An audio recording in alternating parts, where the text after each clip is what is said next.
Well, go ahead, because I got buttons here I want to push but like, so I look bad. at the Eagles. No, I look at the Eagles, and I want to correlate this to the 49ers. I look at the Eagles, and it does feel like their window has changed a lot. Now, I don't know if it's over because I want to see what Jalen Hurts does next year. I'm not ready to write him off. I think we've done that before in his college career and at certain points, and he's come back stronger than ever. Yep. So I'm gonna pause on him. But it does feel like A.J. Brown, there's something that needs to go down with that.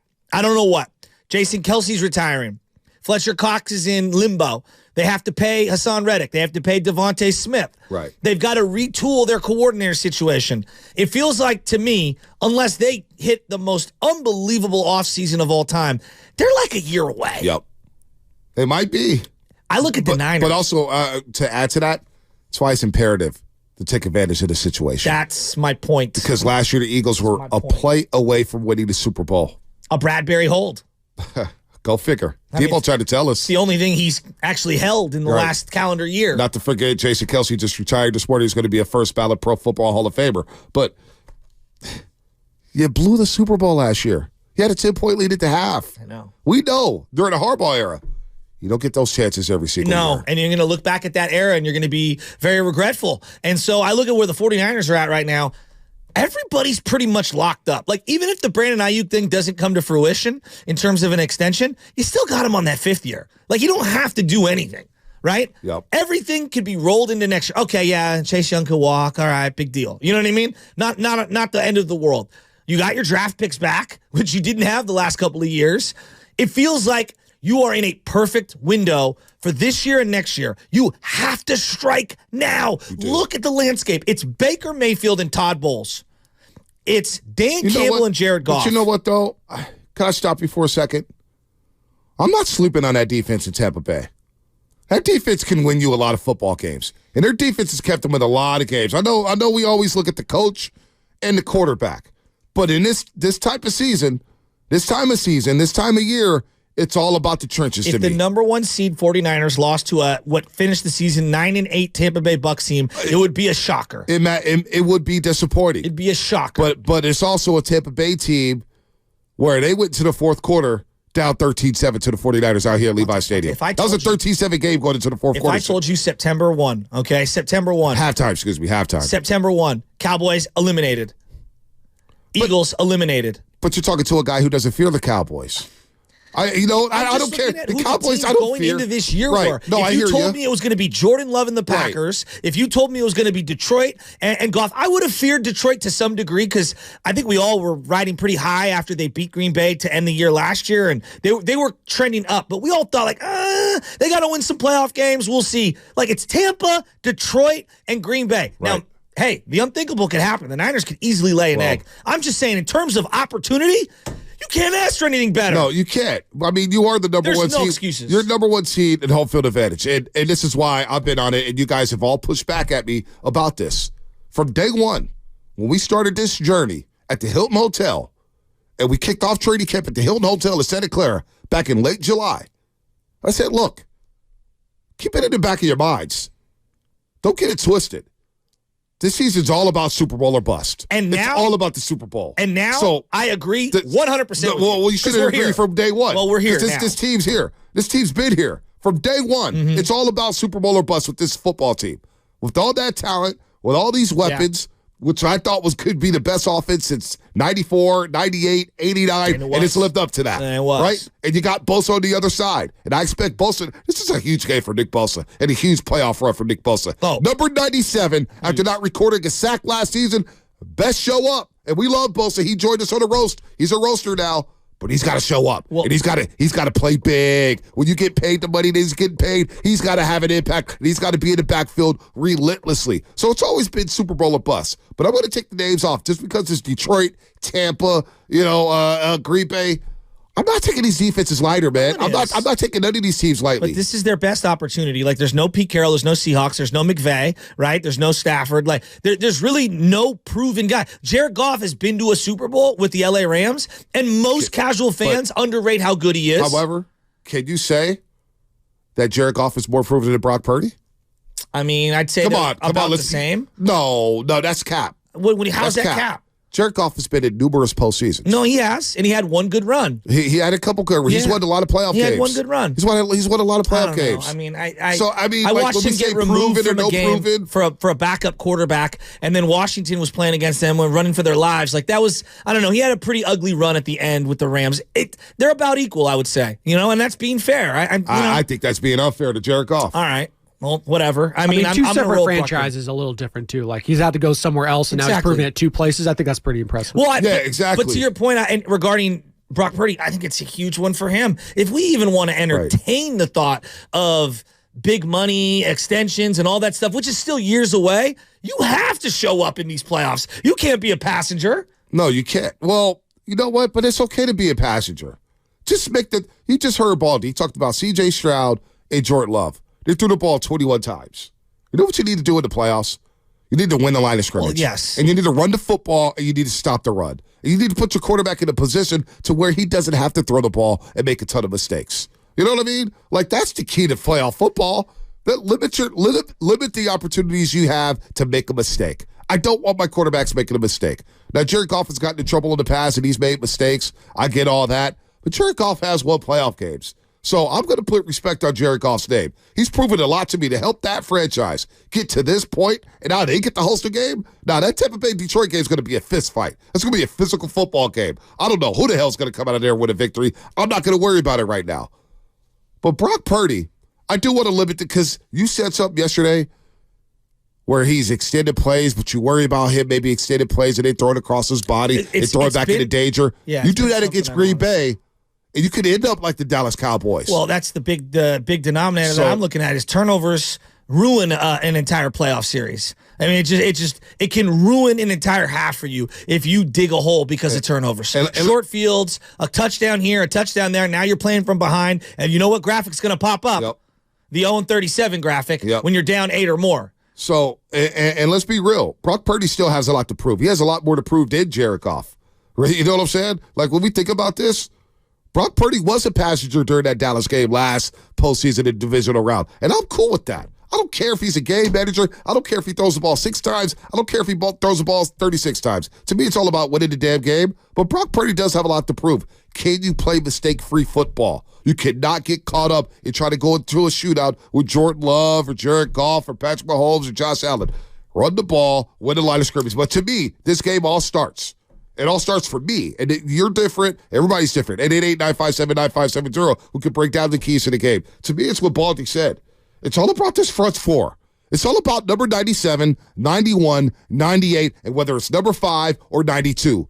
They have to get home. They've got to shut down Aaron Jones, and they got to set the tone. If they don't get home and they don't set the tone and shut down this run game, then you know what? We're going to be in a closer game than we all anticipated. What did you think of Bosa's year this year? Just how would you letter grade it?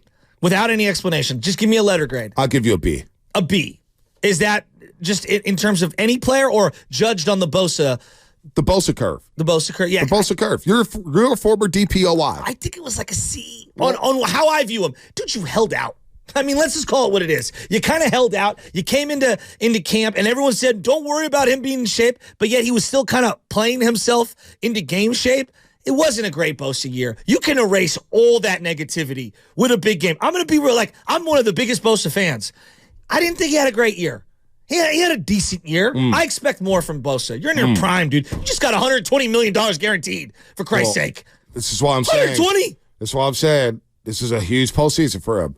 Coming off of last postseason where he got punked by Lane Johnson. He has to show up. He got punked by Tyron Smith. Yeah, thank you. All right? I didn't see much of you in the Seattle game. And if you're not playing every single snap, well, you know what? You had 3 weeks off. You had a couple. Now, he played against the Rams. He finished He finished with 10.5 sacks. But Bosa, you got to show up. It is what it is. It all starts with those boys up front.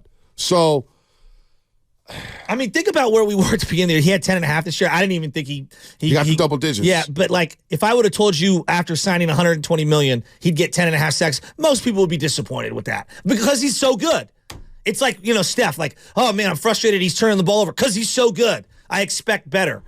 He has to show up.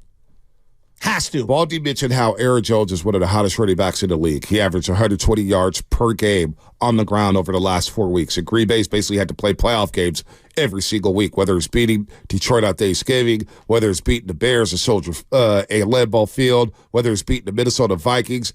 He is a problem. And we've seen the 49ers run defense give us some yards on the ground. That's why, to me, offensively, you got to do what you do. Just play mistake-free football. You should be able to score against this Packers defense. Just be able to move the ball. Don't get caught up in the turnovers and whatnot. But the front four, to me, like this time of the year, when you look at Buffalo, the way they beat Pittsburgh and the way Pittsburgh got back into the game, and you look at the way the Tampa Bay Buccaneers dominated the line of scrimmage, dominated the Eagles at the line of scrimmage. That's where these games are won. So having Eric Armstead back does what for you? Oh, it obviously does wonders, right? Without Eric Armstead, teams are running up our gut all day long. Yeah, they can ill afford to have him come out of this game with an injury. He needs to play the whole game. And Javon Hargrave. I mean, you paid a lot of money for Javon Hargrave, and I want him to be a playoff player. Like, I need this guy to show up in the playoffs. I don't need you against the Arizona Cardinals. I need you in the playoffs. January. So I'm fired up against Green Bay. Matt LaFleur knows Shanahan. Shanahan knows Matt LaFleur. We know the Green Bay Packers are going to be buttoned up. They played mistake-free football last week. Jordan Love was special. They've got all these quick little wide receivers. Their offensive line did a great job on Micah Parsons. That's one thing. Now we flip over to offense because we both agree. Boston's got to show up this Saturday. It's like there is no other way around it. I have to see 97 in that backfield. Well, he can also be the all-time leading sack leader in 49er playoff history, which it almost is crazy to say that out loud. But he can do that with a good showing this weekend. Yep. But they need him to be there because I think if he's getting sacks, it just makes the coverage on the back end. That means they're either holding tight or they don't have to cover for as long. And I do worry about these wide receivers. Yeah, Green Bay, by the way, when they get into the red zone, they score. They're one of the top 5 team in the red zone of converting touchdowns. Now, the Niners had a 67% conversion rate when it came to red zone trips into the end zone. Into the red zone. So that's good. But Green Bay's starting to come up well. And they've scored 56% of the time touchdowns in the red area. And they did that last week against Dallas. But on the flip side, you brought up the Baldy, Christian McCaffrey. Christian McCaffrey's going to be C-Mac. He's going to do his thing. But you know what happens. It's going to come down to a throw. It's going to come down to how you get to your sets. Of course. It's Brock Purdy. And to me, and we could all disagree on this, Brock Purdy has to prove it this season. Last year, okay, you carve up Seattle in the second half, fine. That was impressive. First half was a little hairy, but you bounce back in the second half, you carved them up. I thought the Dallas game was real tight.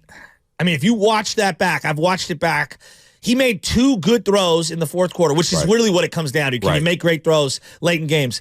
But there were a lot of ooh, why'd you get rid of that? And so that game made me worry a lot more. Now, flash forward to week 5, they dismantled that same Dallas defense once he's seen them before. He hasn't seen Green Bay yet. No. Yeah. Has not seen Green Bay. I think Joe Carroll or is it Joe Barry? Joe Barry. Then I was going to Joe Barry Carroll. Joe Barry is their defensive coordinator. Yep. So I'm with you on Purdy. I mean, I'm confident in Purdy.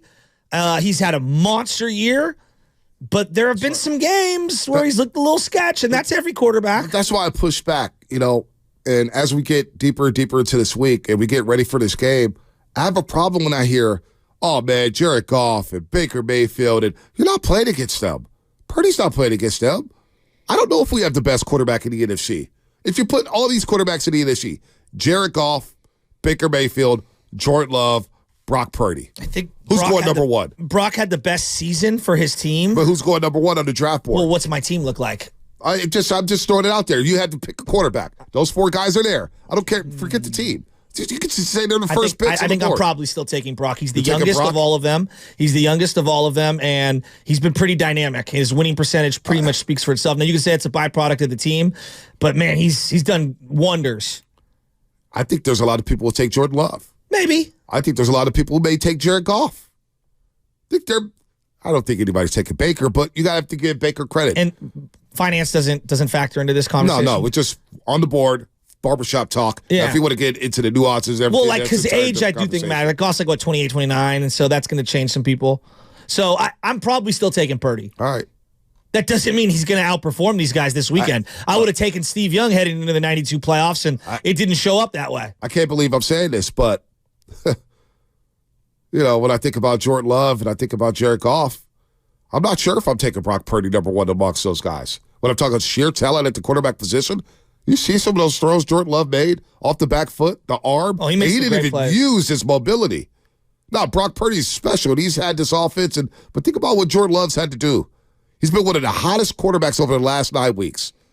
What he's had, like 23 total touchdowns? Yeah, he's been amazing. 3 picks? He's been amazing. You can make the argument he's been one of the better quarterbacks in the league over the last 9 weeks. Actually reminds me a lot of Brock at the end of last year. There you go. I'm not sure I'm taking Brock over Jordan Love if I had a mythical draft. Even though his body of work is a lot more impressive right now. But if I'm moving forward into the future, whose future projects well? Like, think about what Jordan Love did this year with Green Bay. He did it with a receiver core that was in shambles, that is young. And young wide receivers. Not as good as we saw it with Brendan Ayuk. Brendan Ayuk struggled as a youngster. He had to find his way. We saw it with T.O. Early on in his career, struggle with drives, struggle with routes and whatnot. Those receivers in Green Bay are lethal. I just... And I love Brock. I'm not saying Brock's Jordan bad. Love was awesome, but Brock had an unbelievable season this year. He did. He was unbelievable last year. I'm just keeping it a buck of what I saw, man. I'm personally still taking Brock, and I might sound crazy after this weekend, and one guy might outplay the other, but given what they've done this year and what he's done last year and body of work, and I've seen now Purdy do it for 2 playoff games, even though the Dallas one was much tighter, I'm going to lean Brock. Let's go to 888-957. Go ahead, Spinoni. Get in here. I was going to say, when you compare the 4 quarterbacks left in East Conference, it's pretty wild. I mean, you got Mahomes and Allen facing off in one side. You've got C.J. Stroud and Lamar Jackson. It's unbelievable. That's an incredible matchup. That might be 4 of the top 5 quarterbacks right now in the NFL. Okay, but the best part about all this, if you're in the NFC, is only one can represent exactly. them. Yep. It's the beauty of where you're at. This is why I'm like, Harbaugh, you sure you want to go to the AFC? By the way, go to the Cowboys. By the way, Jared Goff, 4,575-yard passing. He's second in the league. 30 touchdown passes, 4th in the league. 12 interceptions. Jared Goff, pretty damn good.